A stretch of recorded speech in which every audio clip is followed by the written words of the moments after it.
Rabbi Kovacs here, and Mishnah Yomi is coming to you in chapter 1 of Eduyot, Mishnah 12 and 13. Elu Devarim, these are the words or the halachot, Shahazru, Beit Hillel, that Beit Hillel retracted Lahorot Kedivrei Beit Shammai, and they eventually agreed to the opinion of Beit Shammai. First one, Ha'isha Sheba Memidiyat Hayam, a woman came from overseas. Ve'amra, and she tells us, Meit Baili, her husband died while they're overseas. She's the one who brings the report. Tinase, she's allowed to marry someone else. The amazing thing is we believe her without two witnesses to corroborate the death of her husband. She says, Met Bali, if she says that her husband died, Tit Yabem, she could marry his surviving brother in Yibam if there are no children. Beit Hillel Omrein, Beit Hillel say, Lo Shemanu Ele Bava Min HaKatzir Bilvat. Beit Hillel says, we only heard this sort of emergency halacha applies about the woman who came from the harvest. Now the story there was she and her husband went out to the middle of the wheat field to harvest. He suddenly had a sunstroke or a snake bite or something, and he died, and she ran to go get help, and by the time they went back, there was no body. So there was no corroboration that her husband actually died. The body was missing. They never found him. But because she saw him die, we believed her in that case. So Beit Hillel says it was only in that specific type of case she'd be believed, not when she's coming back from a vacation in Europe.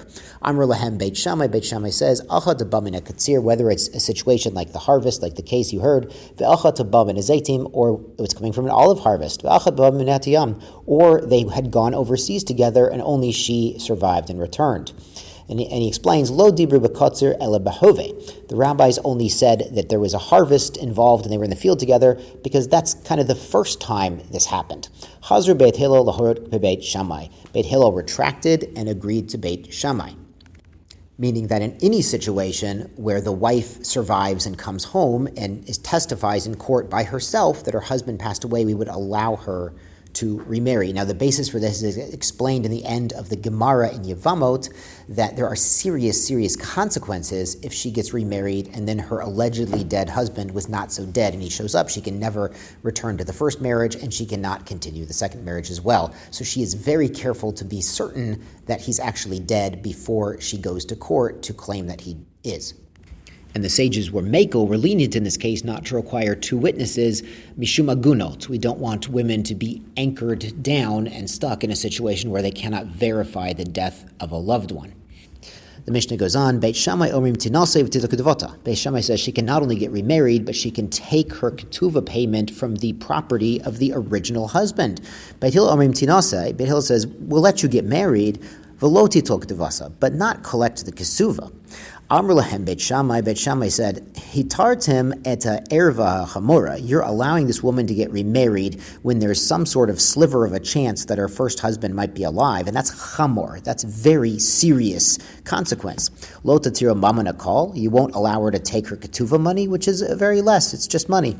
Amr Lahem Beit Hillel. Beit Hillel told them, Matzinu sheina achim nechnasim lenachal al piyah. But we find the brothers of the deceased husband don't get to enter his estate and take his property on the basis of her sole testimony. They would need two witnesses to take their deceased brother's property.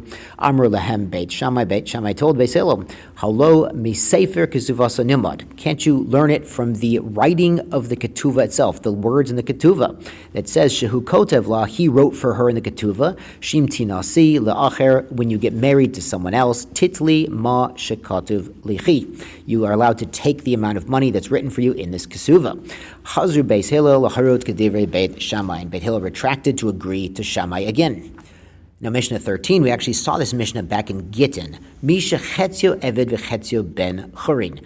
A man who is half an eved Kanani and half a free Jewish man. Even an eved Kanani is already quasi-Jewish, has to keep Shabbos, has to keep kosher. He's been in the mikveh, got a milah. He's sort of on his way to being Jewish in this long conversion process.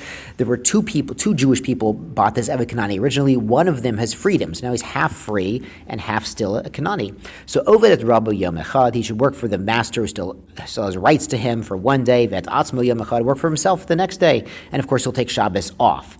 Kedivrei Beit Hillel. That's according to Beit Hillel. Beit Shammai Omri, but Beit Shammai says Tikontem et Rabbo. That's good for the Jewish guy who still owns half the rights to the work of this individual.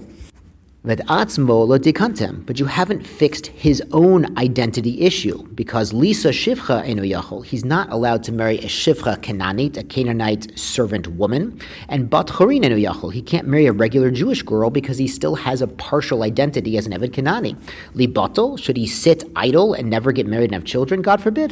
Halol nivra ha'olam elo priya rivya, the world was created to fill up the world, for procreation, propagation. Shenemar lo tohu v'ro l'shevet yitzara. It says, a pasuk in Isaiah, not to stay empty did Hashem create the universe, but to settle in it. Elam mipnei tikkun olam. So Beit Shammai says, because of tikkun olam, this is the real tikkun olam, not what some activists tell you is tikkun olam. This is the real tikkun olam right here. Kofin et rabba, we force the one who still has rights to the labor of this individual.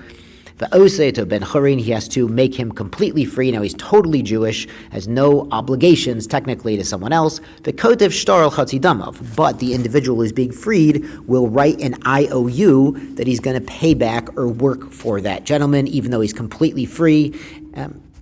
And now, as a complete Jew, he's able to marry a nice Jewish girl, God willing. Chazru Beit Hillel laharot ke Beit Shammai. And again, Beit Hillel agreed to Beit Shammai for the reason of tikkun olam, because every individual is an olam, and every individual deserves the chance to have dignity and to build themselves into a functional and proud part of our Jewish nation. That is the real tikkun olam. Yashar kochachem tiskulu mitzvot.